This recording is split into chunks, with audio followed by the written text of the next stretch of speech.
Hello everyone, कैसे आप लोग। आई होप सब अच्छा चल रहा होगा। आज इस लेक्चर में हम डिस्कस करने वाले हैं मीन वर्सेस एंड डिबेट को। ओके, तो चलिए स्टार्ट करते हैं एक छोटे से एग्जांपल से। फ्रीडम स्ट्रगल तो आपको याद ही होगा कि हर कोई फ्रीडम फाइटर फ्रीडम चाह रहा था, लेकिन मेथड अलग अलग थे। अगर आपको याद हो, दो प्रोमिनेंट ग्रुप थे, एक एक्सट्रीमिस्ट एक मॉडर्निस्ट। एक्सट्रीमिस्ट में कौन कौन से थे? बाल पाल लाल, बड़ा फेमस है। बाल गंगाधर तिलक, लाला लाजपत राय, बिपिन चंद्र पाल। ओके, दूसरी तरफ गांधी जी थे जो फ्रीडम स्ट्रगल के लिए भी फाइट कर रहे थे। अब लेकिन इनके मेथड में एक डिफरेंस था। एंड तो सेम था कि फ्रीडम चाहिए, लेकिन मेथड डिफरेंट था। गांधी जी का क्या मेथड था? नॉन वायलेंस, सत्याग्रह, सिविल डिसओबीडियंस मूवमेंट, ये सारी चीजें थी। दूसरी तरफ जो एक्सट्रीमिस्ट ग्रुप था, उनका क्या था? उनको भाई एक ही चीज थी कि भाई हम वॉयलेंस के थ्रू, ठीक है, और उनके हिसाब से वॉयलेंस करना कुछ गलत चीज नहीं थी, लेकिन उनका जो मीन था वो था वॉयलेंस, कि भाई हम वॉयलेंस के थ्रू जल्द से जल्द फ्रीडम पा सकते हैं। ये बहुत डिबेटेबल होगा कि एक्सट्रीमिस्ट सही थे या मॉडर्निस्ट सही थे, लेकिन मैं जस्ट आपको यहाँ पे ये चीज समझाने की कोशिश कर रहा हूँ कि एंड क्या था? फ्रीडम था, और जो मेथड था वो दोनों के डिफरेंट थे। एक का था नॉन वायलेंस, दूसरा का था वायलेंस। चलिए अब डिस्कस करते हैं मीन वर्सेस एंड डिबेट है क्या। मीन को आप डियोंटोलॉजी से कनेक्ट करिए, एंड को आप कॉन्सिक्वेंटलिज्म से कनेक्ट करिए, दोनों एक ही चीज है। Okay, the mean versus and debate is a philosophical discussion that centre around the ethical consideration of action based on their outcomes और ends versus the method or process used to achieve those outcomes or means. In another word, it examines whether the morality of action should be just based on consequences or on inherent goodness of the action itself. Remember, अभी मैंने freedom struggle का example दिया था, वहां पे extremist थे और modernist थे। गांधी जी क्या करते? भाई मैं नॉन वायलेंस यूज करूंगा फ्रीडम अचीव करने के लिए। दूसरी तरफ रेडिकल एक्सट्रीमिस्ट क्या करते? भाई हम वायलेंस यूज करेंगे फ्रीडम। अब यहाँ पे यही डिबेट है, जो मीन था, ओके, वो सही था कि नहीं था। एंड तो हमें पता है आउटकम तो अच्छी है, लेकिन मीन क्या है? सही है कि नहीं है। अब डियोंटोलॉजिकल वाले क्या कहेंगे? भाई जो एक्सट्रीमिस्ट थे ना, जिन्होंने वायलेंस यूज किया, वो गलत था। डियोंटोलॉजिकल वाले बोलेंगे। दूसरी तरफ कॉन्सिक्वेंटलिज्म वाले बोलेंगे भाई डजंट मैटर, अल्टीमेट एंड क्या था? फ्रीडम, तो वायलेंस यूज किया, कोई गलत नहीं है इसमें। ओके, यहाँ पे ये डिबेट है, मीन वर्सेस एंड। अब मैं आपको ना आपके सामने अलग अलग एग्जांपल दूंगा, जिसमें आपको समझ में आएगा कि भाई कभी कभी डियोंटोलॉजिकल सही होता है, कभी कभी कॉन्सिक्वेंटलिज्म सही होता है, और आप रियलाइज करोगे सब कुछ मैटर कहाँ करने वाला है? सर्कमस्टांसिस पे। चलिए एक एग्जांपल लेते हैं, इससे आपको और क्लैरिटी आएगी। ये महाभारत का सीन है। ओके, हुआ क्या था? अभिमन्यु को मार दिया जाता है चक्रव्यूह में घेर के।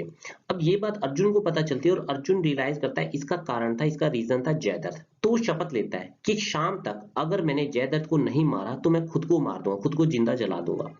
अब उस टाइम तो ऐसा होता था कि अगर किसी ने शपथ ले ली तो वो पूरी करनी पड़ती है। अब ये बात कौरव को पता चल गई, तो वो क्या करते हैं? जयद्रथ को छुपा देते हैं। इधर से शाम होती जा रही है, टेंशन हो रही है श्री कृष्ण को कि भाई जयद्रथ मिल नहीं रहा है, अर्जुन ने अगर उसे नहीं मारा तो इसको खुद को मारना पड़ेगा। अब यहाँ पे श्री कृष्णा एक स्कीम लगाते हैं, उनके पास सुदर्शन चक्र था।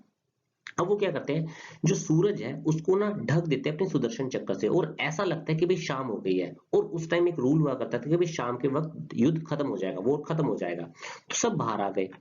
अब ये बात कौरव को नहीं पता है कि भाई श्री कृष्णा ने एक चाल चली है। ओके, अब यहाँ पे जैसे ही जयद्रथ बाहर आता है, श्री कृष्णा क्या करते हैं? सुदर्शन चक्र हटा देते हैं, और फिर से सूरज निकल आता है। अब इसका मतलब क्या है? वॉर फिर से शुरू हो गया। तो वो अर्जुन को इशारा करते हैं कि भाई वो देख, वो रहा जयद्रथ, और तूने शपथ ली थी उसको मारने की, वो फुलफिल कर, उसको मार दे। और वो मार देता है। अब यहाँ पे डिस्कस करते हैं मीन वर्सेस एंड की। देखो, एंड क्या था? भाई जयदत्त को मारना। ओके, वो ओपोनेंट में था, और हम सभी को पता है जयदत्त की वजह से अभिमन्यु को बहुत बुरी तरीके से मारा गया था, घेर के अकेले को मारा गया था, बच्चे को। पॉइंट यहाँ पे ये है, जो मेथड यूज किया था श्री कृष्णा ने, कि भाई एक चाल चली थी, चाल इन द सेंस के भी जो सन है उसको ढक दिया था, ठीक है, उसको ढक दिया। अब इसमें क्या हुआ? धोखा हो गया, जयदत्त कौरव के साथ वो बाहर आ गए और अर्जुन को मार दिया। अब यहाँ पे जो डियोंटोलॉजिकल वाले मीन वाले हैं, वो कहेंगे भाई श्री कृष्णा ने गलत किया।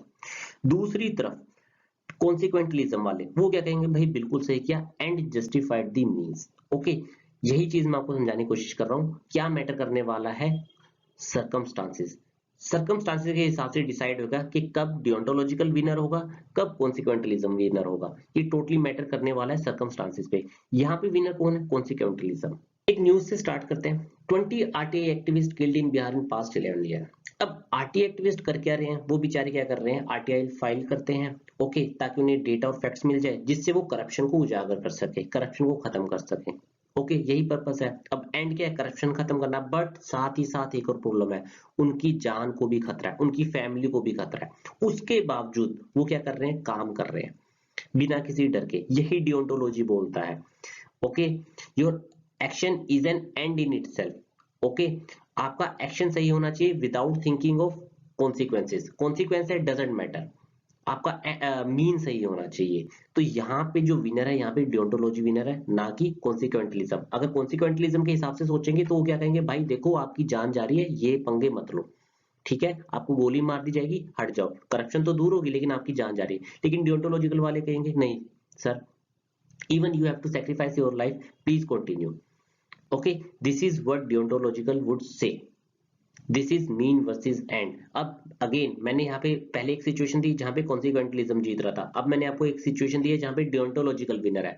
तो यही मैटर करने वाला है कि भाई सर्कमस्टांसेस क्या है, उसके बेसिस पे हम डिसाइड करेंगे भाई मीन जीतेगा या एंड जीतेगा, डियोंटोलॉजिकल विनर होगा या टेलियोलॉजिकल विनर, या कॉन्सिक्वेंटलिज्म कह सकते हैं। टेलियोलॉजी कॉन्सिक्वेंटलिज्म दोनों सेम ही है। एक लास्ट एग्जांपल आपको समझाने के लिए, अगर आपने 12th फेल मूवी देखी है तो भी ठीक है, नहीं देखी है तो भी ठीक है, मैं आपको ये सीन डिस्क्राइब कर देता हूँ। यहाँ पे क्या है, इसका एक आईएएस का इंटरव्यू होने वाला होता है मनोज शर्मा का। तो यहाँ पे जो पियोन है वो कहता है, भाई इसको पहले बोल देता है कि भाई तू 12वीं में फेल हुआ है, जो और अंदर जो चेयरमैन है ना, वो हिंदी मीडियम वालों को पहले तो बात हेट करता है, तो उसको ये बात कहना ही मत, झूठ बोल देना कि भाई जो तेरी आपने 12th में फेल हुए थे उसका रीजन था कि आपके ग्रैंड पेरेंट्स की डेथ हो गई थी, दादा दादी एक्सपायर हो गए थे, इस रीजन से मैं फेल हो गया था। अगर वो पूछेंगे भाई आप 12th में क्यों फेल हुए थे, लेकिन इन रियलिटी मनोज शर्मा करता क्या है, without thinking of the consequence. देखिए उसका इंटरव्यू दांव पे लगा था, ओके, बहुत मैटर करती है चीज, फिर भी मनोज शर्मा क्या कहता है, मैं सच बोलूंगा, वो और सच ही बोलता है। वो ये कहता है कि भाई देखिए मैं 12th में फेल इसलिए हुआ था क्योंकि चीटिंग नहीं कर पाया था, और दूसरी बार जब मैं पास हुआ बिना चीटिंग के पास हुआ था। यहाँ पे इसने बिना कॉन्सिक्वेंस के सोचे हुए, ओके, क्यों, उसका कॉन्सिक्वेंस क्या था, एंड क्या था, यहाँ पे इंटरव्यू के मार्क्स, उसी बेस के बेसिस पे उसके सिलेक्शन होने थे, तो झूठ बोल सकता था और पियोन ने भी उसे बोलता, लेकिन वो फिर भी क्या कहता कि नहीं, मैं अपना मीन, मतलब मीन यहाँ पे क्या है, मैं झूठ नहीं बोलूंगा। पियोन ने उसको बोला था झूठ बोलते, लेकिन ये कहता नहीं, मैं सच ही बोलूंगा। इसने अपना मीन जो इनहेरेंट है, क्वालिटी है मीन की, वो उसको सही रखा। ओके, यहाँ पे विनर कौन है, डियोंटोलॉजिकल है। तो ऐसे मैटर करने वाला अलग अलग सिचुएशन में। देखिए यहाँ पे कोई और होता शायद झूठ बोल देता। एक ये भी चीज मैटर करती है कि आप पर्सनल लेवल पे एज अ ह्यूमन बीइंग किस चीज में ज्यादा बिलीव करते हो, कॉन्सिक्वेंटलिज्म में या डियोंटोलॉजिकल में। जैसे मैनुअल कांट है, वो डियोंटोलॉजी में बिलीव करता था, जर्मी बेंथम, जीएस स्मिथ वो कॉन्सिक्वेंटलिज्म के प्रोपोनेंट है। तो ये मैटर करने वाला है पर्सन टू पर्सन, लेकिन अल्टीमेटली क्या डिसाइड करने वाला है, circumstances. Remember this thing.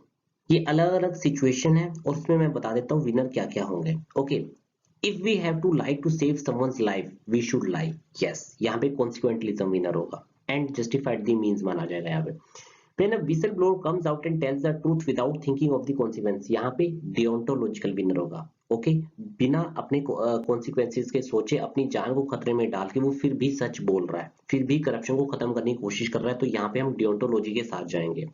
Next, when Shri Krishna masked the sun to help Arjun so that Arjun can kill Jayadrat, yes, यहाँ पे consequentialism winner होगा, deontological नहीं होगा।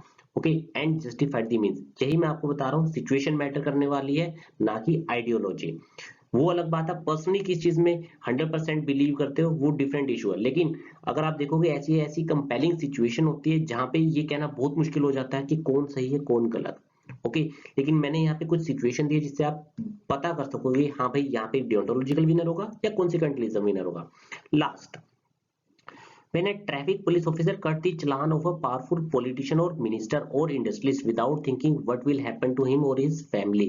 किरण बेदी का एग्जांपल याद है, इंदिरा गांधी का चालान काटा था, ये वही से एग्जांपल ही है। यहाँ पे उसने जो अपना एक्शन है, जो मीन है, उसको सही रखा, बिना सोचे कि कल को मेरे साथ क्या करने वाले हैं। इमेजिन करिए पीएम का चालान काटा था, तो यहाँ पे विनर कौन है, डियोंटोलॉजी। आई होप आपको मीन वर्सेस एंड डिबेट समझ में आई होगी।